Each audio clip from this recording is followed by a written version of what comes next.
Euronews. Bonjour, bienvenue à Euronews. Mon nom est Delphine Bourg. Aujourd'hui, nous avons un reportage spécial sur l'immigration clandestine en Allemagne. Commençons par présenter nos invités. Nicolas de Lagerweiss, le chancelier de la République fédérale de l'Allemagne, puis Adolf Mertesacker, un avocat. Bonjour, Monsieur de Lagerweiss. Pouvez-vous nous expliquer la position de votre gouvernement envers les immigrants clandestins? Guten Tag. Meine Regierung hat sich verpflichtet, die Rechte aller Deutschen, Einwanderer zu schützen, aber wir haben eine Position beibehalten, um nicht illegal Menschen in Deutschland lassen.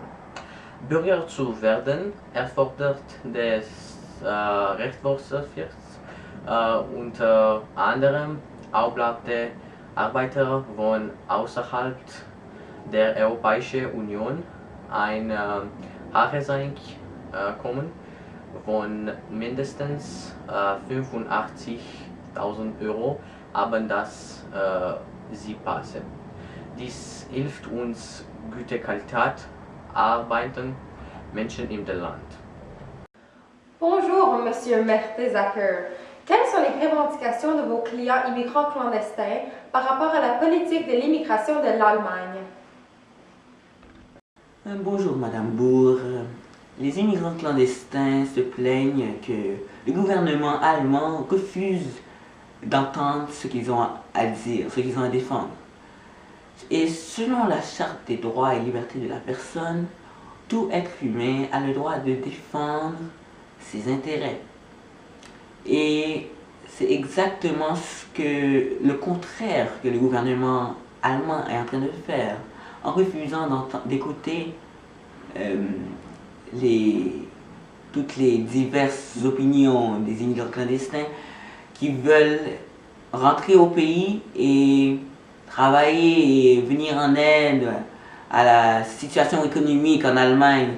Par exemple, lors du boom économique des années 1950, une grande majorité de la main-d'œuvre allemande provenait des immigrants étrangers.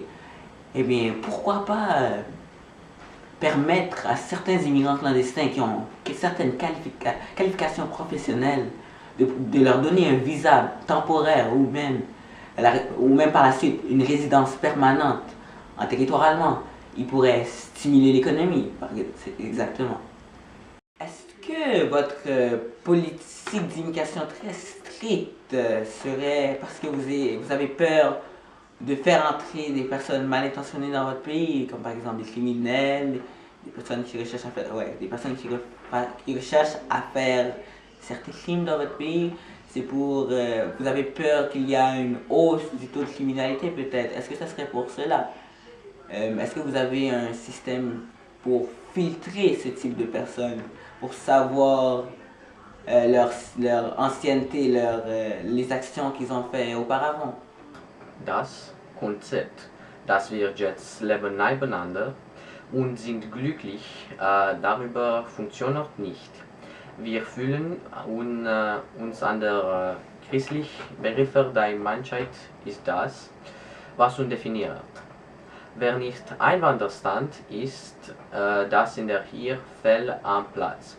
Einwanderer sollten integriert, um nicht Deutschland, die Kultur und die Werte, die viele muslimische Menschen neigen dazu, in der letzten Zeit zu vergessen. Dies sind Fragen, die so schnell wie möglich angegangen werden müssen.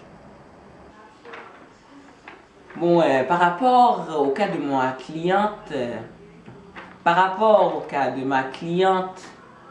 en fait, elle vient de la Turquie et en Turquie, les droits de la femme ont dégénéré durant les 2 dernières années. Malgré le fait que le gouvernement essaie d'instaurer des pratiques qui permettent de réduire ce niveau de violence. Et plusieurs pays à travers le monde, avant que leurs citoyens décident de, par exemple, aller faire un voyage touristique en Turquie, ils informent leurs citoyens que en Turquie, certains vols peuvent se créer, ou il y a aussi de l'harcèlement sexuel en Turquie.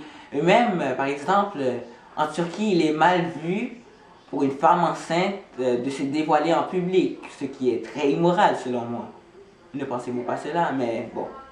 En tout cas, M. Mertesacker, ça a été un plaisir de débattre avec vous et au plaisir de vous revoir une de ces prochaines fois.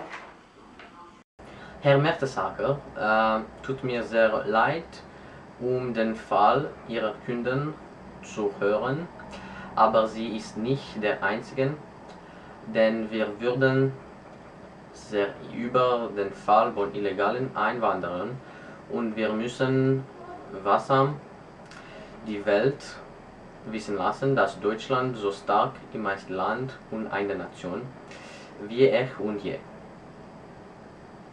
Maintenant, nous allons vous faire part d'une vidéo envoyée par le maître Mertesacker à notre studio il y a quelques jours. Bonjour Madame Bahire. Ah bon, Bahire. Bon, parlez-nous de votre situation. Pourquoi avez-vous fui votre pays d'origine, qui est la Turquie, c'est ça? Turquie, yes. Mes parents voulaient que je marie Aketin à ma fête de 20 ans, mais je n'étais pas en amour avec Aketin. Donc j'ai décidé de fuir la Turquie pour venir en Allemagne pour pouvoir peut-être continuer mes études ou peut-être marier quelqu'un dont j'aime. Ou... Ah ben oui, madame, oui, j'ai compris. Eh bien, Madame Barillet, est-ce que les droits de la femme sont respectés en Turquie? Par exemple, est-ce que vous êtes obligé de porter le voile comme certains pays dans le Moyen-Orient? Non, les femmes sont quand même respectées. C'est pas comme les autres pays. La voile, ben, je la porte pas toujours, mais comme je suis sur la télé, puis je voulais un peu me cacher. Ah oui. Et non, ben, il y a encore des personnes qui pensent que les hommes sont meilleurs que les femmes, mais c'est pas pire. J'ai pas eu trop de problèmes. C'était juste difficile avec ma famille parce qu'ils ne voulaient pas que j'aille étudier. Oh, ok, je vois. Eh bien, Madame Barillet, si on vous donne un statut légal en Allemagne, qu'avez-vous l'intention de faire quand vous arrivez en territoire allemand? Moi, je veux étudier. J'ai pas terminé mon dernière année de secondaire. Mes parents m'ont pas laissé. Ils ont dit de rester puis apprendre à laver, à faire la nourriture. Donc, j'aimerais étudier. Je veux peut-être me marier avec un joli garçon qui va m'aimer. Et je veux me fuir de mes parents et ma famille parce qu'ils me forcent à vivre de la manière dont ils veulent que je vive, puis c'est pas juste. Et c'est vrai, vous êtes dans votre jeunesse, vous avez beaucoup de temps devant vous, vous voulez pas tout gâcher.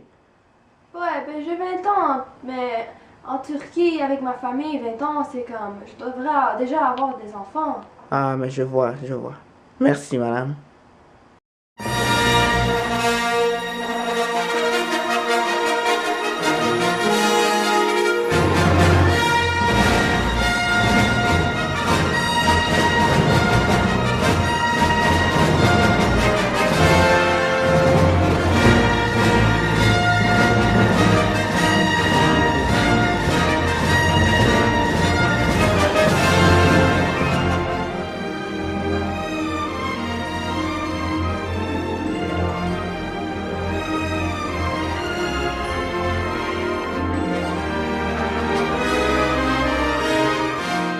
Je voudrais remercier mes deux invités d'avoir participé à ce reportage.